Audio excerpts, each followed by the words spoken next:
Hello friends, હું છું નિમિષા સોની. સ્વાગત છે તમારું મારા વિડીયોમાં. આજે આપણે બનાવવા જઈ રહ્યા છીએ કેપ્સિકમ ડુંગળીનું શાક. બાઉલ લીધેલો છે. કેપ્સિકમ આ રીતે મેં લાંબા લાંબા કટ કરેલા છે. આ 250 ગ્રામ લીધેલા છે. અલગથી લઈ લઈએ. એ જ રીતે 2 ડુંગળી મેં સ્લાઇસમાં કટ કરી છે, તે પણ લઈ લઈશું. તેની અંદર મસાલો કરીએ આપણે. લાલ મરચું પાવડર 2 ચમચી, થોડીક એવી હળદર, ધાણા જીરું, સ્વાદ અનુસાર મીઠું.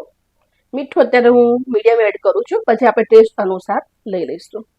થોડોક એવો ગરમ મસાલો. હાથની મદદથી સરસ એવું મિક્સ કરી દઈએ.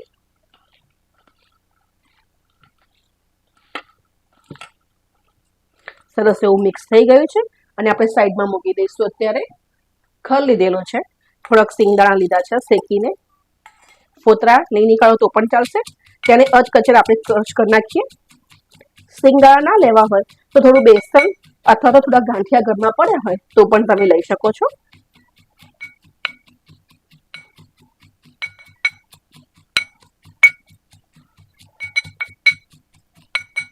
ફોતરા સાથે લીધેલું છે મેં. અધકચરું વટાઈ ગયું છે, તેને અલગ ડીશમાં લઈ લઈશું. હવે આ જ ખલની અંદર આપણે લસણની ચટણી જેવું બનાવીશું. તો તેની અંદર મેં 4 કળી લસણ અને 2 મરચાં લીધેલા છે, તે આપણે નાખીએ અને તેને પણ થોડું પહેલા અધકચરું વાટી લઈએ. થોડું વટાયું છે ત્યારે જ આપણે તેની અંદર કાશ્મીરી લાલ મરચું 1 ચમચી જેવું ઉમેરી દઈએ અને હવે આપણે તેને કૂટી લઈશું. આ બધી પ્રોસેસ પહેલા કરી નાખીશું ને આપણે, એટલે આપણું શાક ઝટપટ બની જશે.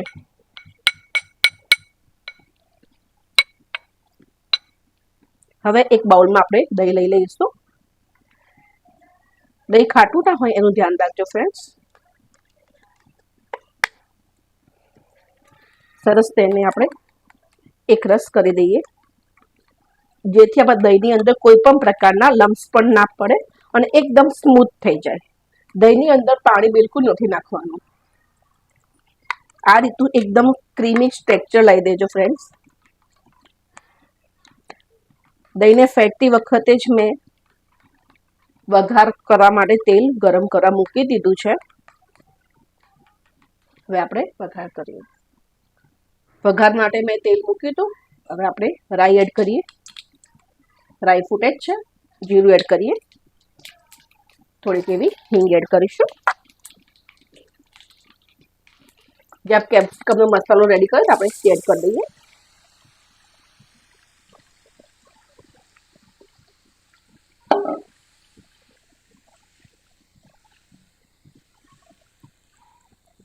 અત્યારે આપણે ગેસ સિલિન્ડરની ખૂબ જ અછત છે ભારતમાં.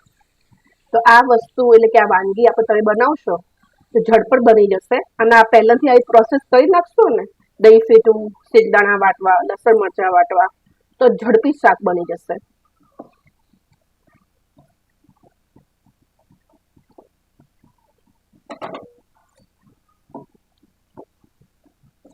કેપ્સિકમ થોડા સોફ્ટ થાય તેના માટે 5 મિનિટ માટે આપણે તેને સિજવા દઈશું.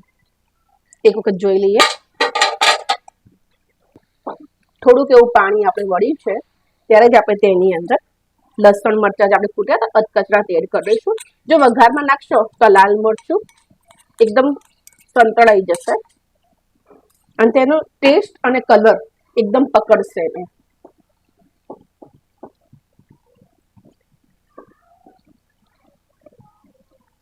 હવે તેની અંદર આપણે જે અધકચરા સિંગદાણા વાટ્યા હતા તે પણ નાખી દઈએ અને ખૂબ જ સરસ એવું આપણે હવે ચડવવા દઈશું. તમે ઈચ્છો તો આવું કાચું પાકું પણ શાક સર્વ કરી શકો છો.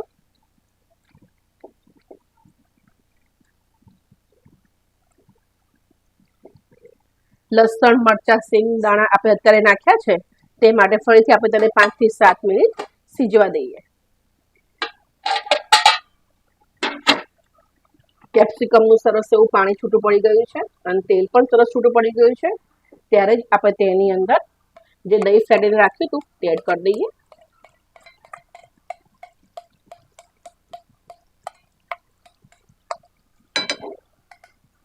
અને ધીમા ગેસ ઉપર જ આપણે તેને મિક્સ કરી લઈશું.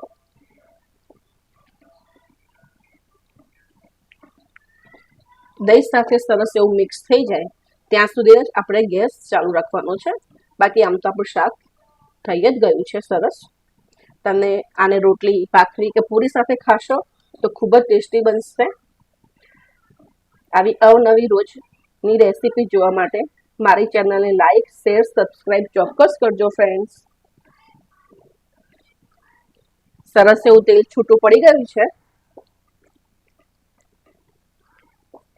આપણું આ શાક રેડી છે. Thank you for watching.